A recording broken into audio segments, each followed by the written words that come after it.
Donc aujourd'hui je vais réaliser une expérience sur le cycle d'eau.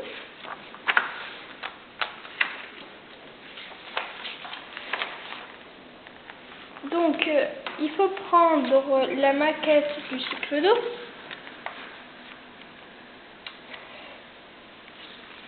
Et le circuit hydraulique de la planche pré-découpée, mais j'ai déjà découpé. Et il faut prendre de chez nous une attache parisienne. Donc on va poser le disque sous l'image du paysage.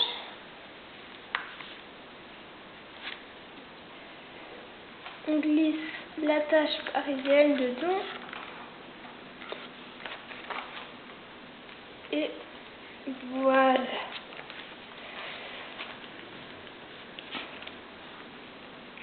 Donc, que s'est-il passé? Tu peux suivre le fonctionnement du cycle de l'eau.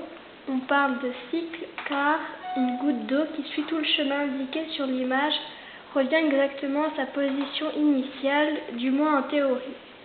La majorité de l'eau s'évapore au-dessus des étendues d'eau, principalement au-dessus des mers et des océans. Au-dessus, dans le ciel, l'eau se transforme en nuages pour retomber sous forme de pluie ou de neige. Au-dessus de la mer, l'évaporation est plus importante que les précipitations. Au-dessus des terres, c'est le contraire. Dans les montagnes, l'eau coule vers le bas pour l'intermédiaire des torrents. Ces torrents se rejoignent pour former un fleuve. C'est à cet endroit qu'il est possible de construire des roues à eau et de produire de l'énergie pour le courant électrique par exemple. Une partie de l'eau est absorbée en chemin.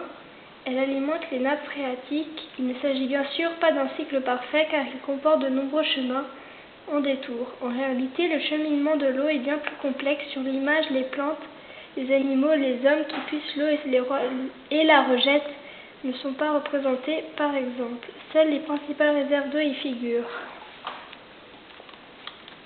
Voilà donc l'expérience 1, elle est faite. Donc si on tourne, voilà.